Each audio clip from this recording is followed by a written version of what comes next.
Hello दोस्तों, आप सभी का स्वागत है 2 मिनट करंट न्यूज़ में। आज हम लोग बात करेंगे एक महत्वपूर्ण परीक्षा उपयोगी टॉपिक। एक नई योजना है जिस योजना के बारे में जानना बहुत महत्वपूर्ण हो जाता है, क्योंकि जो बजट में घोषित योजनाएं होती हैं उन योजनाओं से आपके प्रारंभिक और मुख्य परीक्षा में हमेशा ही प्रश्न पूछे जाते रहे हैं। एक नई योजना है जनजातियों से संबंधित। जैसे पूर्व में प्रधानमंत्री जनजातीय महान्याय अभियान योजना जब लॉन्च की गई थी, उसके बाद ये यूपीपीसीएस की परीक्षा में पूछा गया था। उसी प्रकार एक नई योजना है जो फिर से लॉन्च की गई है। इसकी घोषणा बजट 2024-25 में की गई थी निर्मला सीतारमण के द्वारा। 28 सितंबर 2024 को जो केंद्रीय मंत्रिमंडल है, केंद्रीय मंत्रिमंडल की बैठक के दौरान प्रधानमंत्री नरेंद्र मोदी की अध्यक्षता में एक निर्णय लिया गया कि अब एक जनजातीय उत्थान के लिए एक नई योजना प्रारंभ की जा रही है। उस योजना का नाम क्या होगा? प्रधानमंत्री जनजातीय उन्नत ग्राम अभियान। आइए उस योजना के बारे में हम लोग यहाँ पे विस्तार से चर्चा करते हैं। क्या है योजना और उन योजना से संबंधित जो महत्वपूर्ण परीक्षा उपयोगी तथ्य हैं उन तथ्यों पर हम चर्चा करते हैं। प्रधानमंत्री जनजातीय उन्नत ग्राम अभियान, ये जो अभियान है जनजातीय समुदायों के सामाजिक आर्थिक विकास को बढ़ावा देने के उद्देश्य से प्रधानमंत्री जनजातीय उन्नत ग्राम अभियान की शुरुआत की जाएगी। और ये योजना जो है मुख्यतः जो जनजातीय बाहुल्य क्षेत्र हैं और भारत के आकांक्षी जिले हैं उनमें संचालित की जाएगी। भारत के 30 राज्यों एवं केंद्र शासित प्रदेश तथा सभी जो आदिवासी बाहुल्य क्षेत्र हैं, आदिवासी बाहुल्य जिले हैं, उन जिलों में इस योजना को संचालित किया जाएगा, जिसके तहत लगभग 549 जिले तथा 2740 ब्लॉक सम्मिलित हैं। ठीक है, आगे चर्चा करते हैं। प्रधानमंत्री जो जनजातीय उन्नत ग्राम अभियान है उसके अंतर्गत 30 राज्य केंद्र शासित प्रदेशों के सभी आदिवासी बाहुल्य गांवों एवं आकांक्षी जिलों के 549 जिलों और 2740 ब्लॉकों में इसको लागू किया जाएगा। सरकार के अनुसार इस योजना से 63,000 गांव और करीब 5 करोड़ से अधिक आदिवासी लोग लाभान्वित होंगे।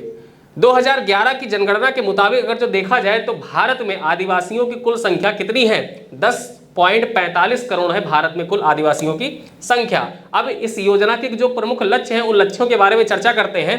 तो जो प्रधानमंत्री जनजातीय उन्नत ग्राम अभियान है उसके अंतर्गत 17 केंद्रीय मंत्रालयों द्वारा संचालित 25 विकास परियोजनाएं, जो अलग अलग मंत्रालयों की विकास परियोजनाएं हैं, उनको एकीकृत कर उन योजनाओं का जो लाभ है वो जनजातीय आदिवासी क्षेत्र के जो निवासी हैं उनको दिए जाने का लक्ष्य निर्धारित किया गया है। तो इसमें 17 केंद्रीय मंत्रालयों द्वारा कार्यान्वित किए जाने वाले 25 विकास योजनाओं कार्यक्रमों को शामिल किया जाएगा और निम्नलिखित 4 लक्ष्यों को प्राप्त करने के लिए अगले 5 वर्षों में अनुसूचित जनजातियों के लिए विकास कार्य योजना के तहत संबंधित मंत्रालयों को कार्य एवं धन आवंटित किया जाएगा। मतलब 4 लक्ष्य हैं, उन 4 लक्ष्यों को प्राप्त करने के उद्देश्य से इस योजना को संचालित किया जाएगा और ये योजना अगले 5 वर्षों के लिए चलाई जा रही है। ठीक है, अगले 5 वर्षों में जो 4 लक्ष्य हैं उनको प्राप्त करने के लिए 17 केंद्रीय मंत्रालयों की 25 विकास योजनाओं को शामिल किया गया है और इसका धन आवंटन किया जाएगा सरकार के द्वारा। वो 4 लक्ष्य कौन कौन से हैं उन 4 लक्ष्यों के बारे में जान लेते हैं।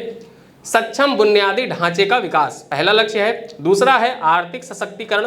तीसरा लक्ष्य है अच्छी शिक्षा तक पहुंच और चौथा लक्ष्य है स्वस्थ रहन सहन। ये 4 लक्ष्य हैं। इन 4 लक्ष्यों को अगले 5 वर्षों में प्राप्त करना है और जनजातीय विकास करना है। जो आदिवासी लोग हैं उनको मुख्य धारा से जोड़ना है। ठीक है, इसके बाद अब देखते हैं एक एक जो लक्ष्य हैं उन लक्ष्यों को विस्तार से चर्चा करते हैं कि उन लक्ष्यों में क्या क्या चीजें सम्मिलित हैं, कौन कौन सी योजना के अंतर्गत क्या क्या चीजें की जाएंगी, उनके बारे में यहाँ पे हम विस्तार से चर्चा करते हैं। सक्षम बुनियादी ढांचे का विकास, ये पहला लक्ष्य है। इसके अंतर्गत प्रधानमंत्री आवास योजना ग्रामीण के तहत 20 लाख पक्के मकान बनाए जाएंगे। ठीक है, प्रधानमंत्री आवास योजना ग्रामीण जो है उसके अंतर्गत 20 लाख मकान बनाए जाएंगे आदिवासी क्षेत्रों में।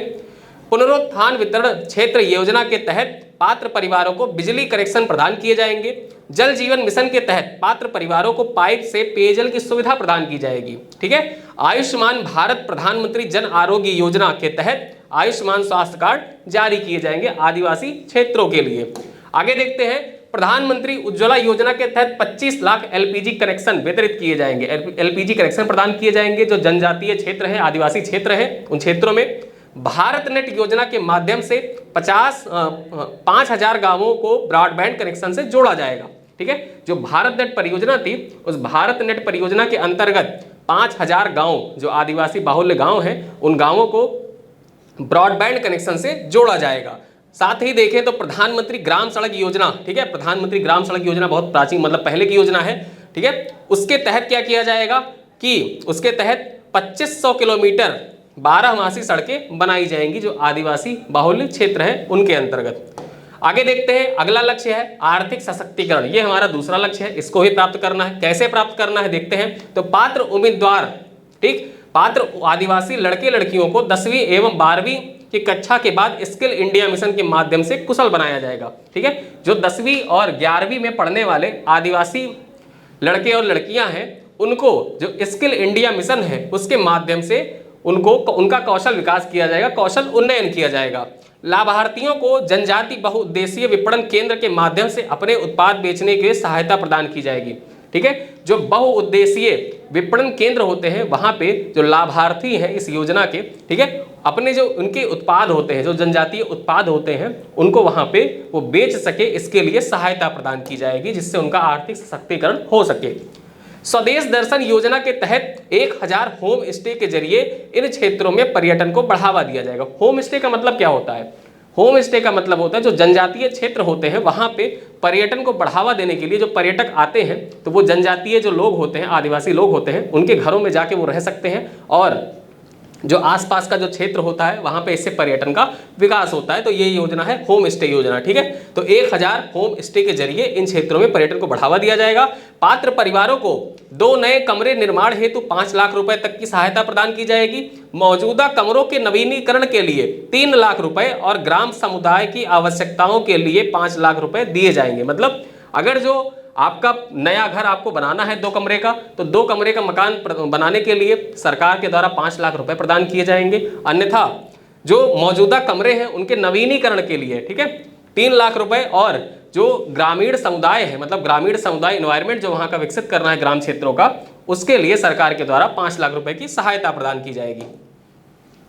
उनके वन अधिकारों को सुरक्षित करने के लिए 22 लाख वन अधिकार धारकों को पट्टा धारकों के वन अधिकारों की मान्यता प्रदान की जाएगी।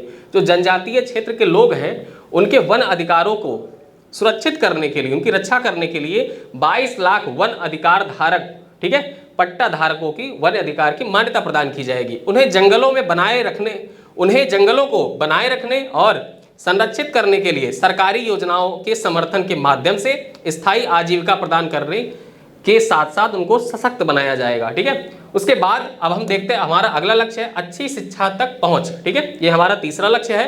तो आदिवासी छात्रों का सकल नामांकन अनुपात, जिसको आप ग्रॉस एनरोलमेंट रेशियो कहते हैं, तो सकल नामांकन अनुपात को राष्ट्रीय स्तर पर लाने के लिए समग्र शिक्षा अभियान के तहत 1000 आदिवासी छात्रावासों का निर्माण किया जाएगा। अर्थात जो समग्र शिक्षा अभियान है उसके तहत 1000 आदिवासी छात्रावास का निर्माण किया जाएगा जिससे जो ग्रॉस एनरोलमेंट रेशियो है उसको बढ़ाया जा सके। हमारा अगला लक्ष्य यानी कि लास्ट चौथा लक्ष्य कौन सा है?